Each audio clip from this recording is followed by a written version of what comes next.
So whilst some may argue that decriminalisation of cannabis is a step forward towards personal freedom and will bring economic benefit, the potential risks and consequences of such a decision are enormous, and it does beg the question as to why we are discussing this in isolation. A proposition like this takes away the importance of considering such a complex issue in the round.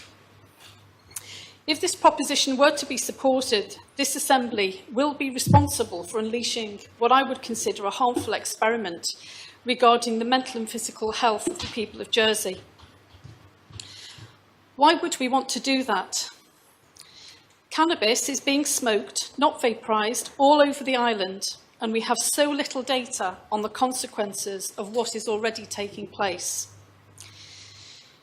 It accounts for the highest proportion of global drug use harm. Those in favour of decriminalisation argue that current harm reduction approaches are not working and that criminalising people for small amounts of possession is wrong. However, I would urge members to look at the meta-analysis, which is an umbrella study of all of the studies and systematic reviews done in the world on the harms and benefits of cannabis, which was published in the British Medical Journal in August 2023. This was undertaken by an international panel of experts which could not have a greater level of international consensus. They concluded that cannabis is a seriously harmful drug, and if its use is increased, it can only lead to more terrible consequences. The analysis found that the more liberal the country is when it comes to making cannabis available, the more people will use it. At a recent European Psychiatric Congress, delegates heard that the highest consumption is in countries where cannabis has been decriminalised and or legalised. If the opportunity is there for people to use it more frequently and in higher doses, harm is increased. The quantity of cannabis smoked every time people use it is associated with bad outcomes. And we know harms are emerging from the current prescribing which goes on in what is considered to be industrial quantities in medicinal cannabis clinics, way above recommended limits and to all sorts of people who don't need it.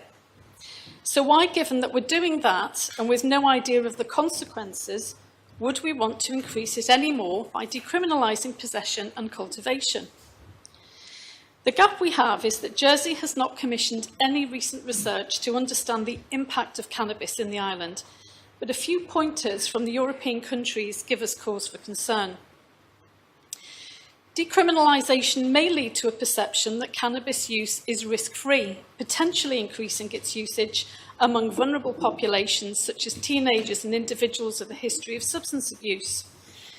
You've only got to ask any psychiatrist in Jersey on their experience of dealing with this, and they will tell you our mental health inpatient wards are stuffed with people who have been smoking cannabis, and these are mainly younger adults.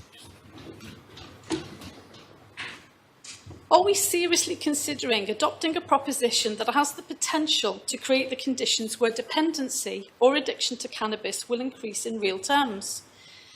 Decriminalising cannabis for personal use and cultivation will encourage people to take more cannabis. We should consider this in the same as we consider the harms associated with alcohol use. A lot of people can get away with consuming a small amount, but the more one drinks, the greater the consequences. It's the same for cannabis. We don't encourage people to drink 200 units of alcohol a week, so why would we therefore encourage people to use more cannabis more frequently by opening it up to a decriminalisation environment? Cannabis use in the island is now compounded by the ease with which access to medicinal cannabis has developed in the island, and while some may choose to deny this, we know that a lot of this is being smoked and not vaporised. How do we know this? Because the people who are dealing with this on a day-to-day basis are telling us that what we've done is we've introduced something which is wide open to abuse. People are smoking flower for all sorts of things, which make no sense from a medicinal perspective. When you look at the evidence in the meta-analysis, which does show where cannabis is beneficial and where it is not, based on what we know about how people use cannabis in the island so far, we can see that people are already getting more than they actually need. A prescribing audit completed recently showed people are being prescribed medicinal cannabis 3 times above the recommended dose of 5 to 7 milligrams a day. Early estimates suggest that on average, people in Jersey are being prescribed 17 milligrams a day. And when we adopt these limits, then we know that 40% of users smoking at that rate will become addicted. Daily or almost daily use is a most concerning pattern of use. Using cannabis more than 4 times a week is considered high use, and there is European consensus on this. Anything above 7 milligrams a day, whether smoking it or taking it medicinally, is dangerous. Anecdotally, we also know that people are reselling medicinal cannabis to recoup the cost of a prescription. What is being sold is being smoked, and we're collecting absolutely no data and no information on the relationship between medicinal cannabis and how this is being used for recreational purposes. Until we carry out these studies, why would we be taking more steps to decriminalise use now, and worse, encouraging people to grow it? This drug ruins people's brains, and that's the opinion of world experts, libraries of research which shows it actually damages young people's brains, and yet we want to bring in more easy ways to obtain it without looking at the impact on the island's youth so far. This, in my view, has no basis for making any rational decisions on decriminalising this harmful substance.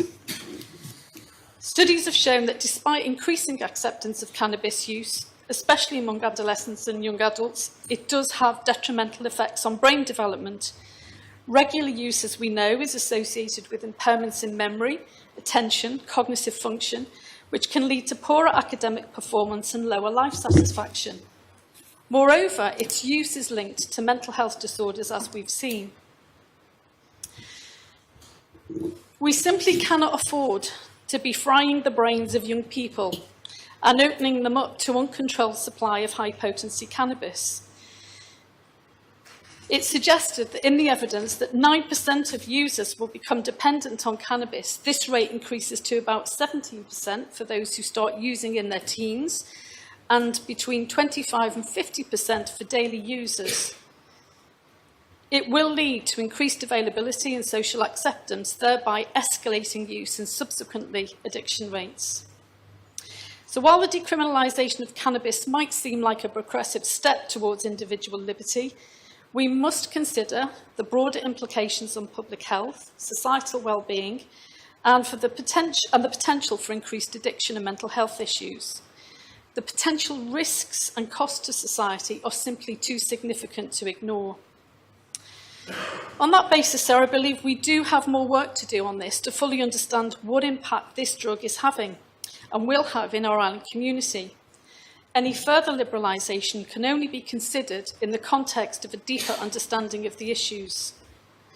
We must adopt the principle of having reliable, respected and independently produced data to drive and inform our decisions in this area, information the public can trust and expect states members to utilise to inform this work. It would be my view, sir, that the state should fund and complete an independent public health assessment of the impact of cannabis use and prescribing in the island before any further steps are taken to even consider decriminalising it or bringing proposals forward to do so.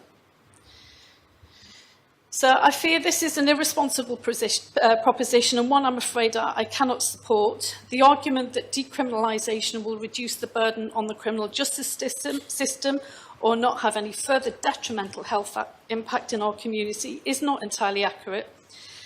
We have to look at the levels at which serious harm occurs in the island, and we will only know this when we start collecting the data and legislating effectively. We've so little research and curiosity about what the situation is in the island already, both from a positive and a negative perspective. If this proposition is supported, we're about to unleash even more harms without knowing the scale of the harm we've already created. This is the consequences of it, and I would urge members to reject the proposition until we know more about what we're dealing with, how we will deal with it in the interest of reducing harm, and protecting the brain and the brain health of young people in the islands. Thank you.